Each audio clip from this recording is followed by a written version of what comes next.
प्रिय मित्रों,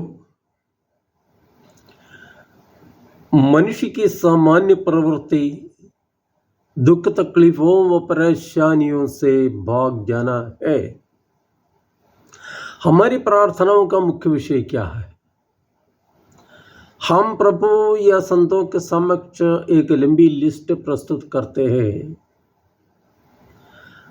जिसमें सभी प्रकार की परेशानियों से मुक्ति और सुख सुविधाओं की पूर्ति की मांगें प्रस्तुत होते हैं।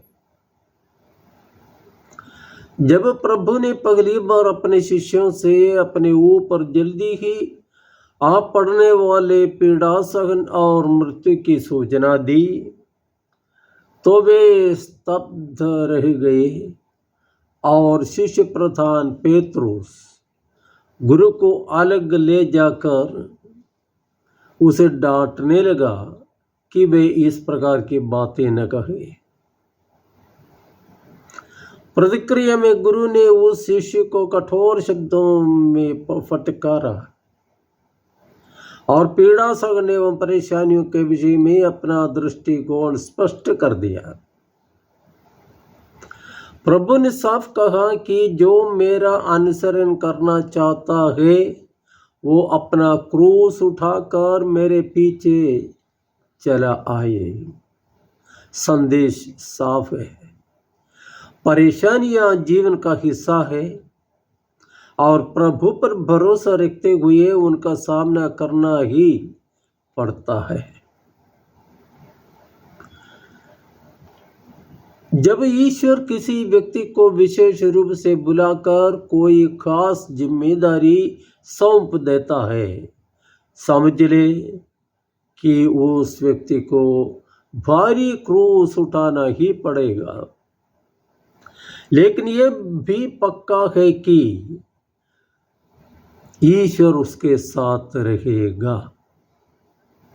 पुराने विधान में इस प्रकार की घटनाओं की कोई कमी नहीं है।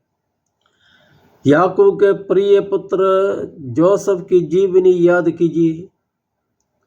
तरह तरह की कठिनाइयों से उसे गुजरना पड़ा, लेकिन प्रभु उसके साथ था और फलस्वरूप आखिर वो मिस्र देश का रक्षक और प्रधानमंत्री बन गया। मूसा को ईश्वर ने मिस्र देश भेजा कि वहां की गुलामी से इस्राएली जनता को छुड़ा कर लाए और मरुभूमि की 40 वर्ष की कठिन अनुभव से होकर उन्हें चलाते हुए प्रतिज्ञा देश कनान की सीमा तक पहुंचाई।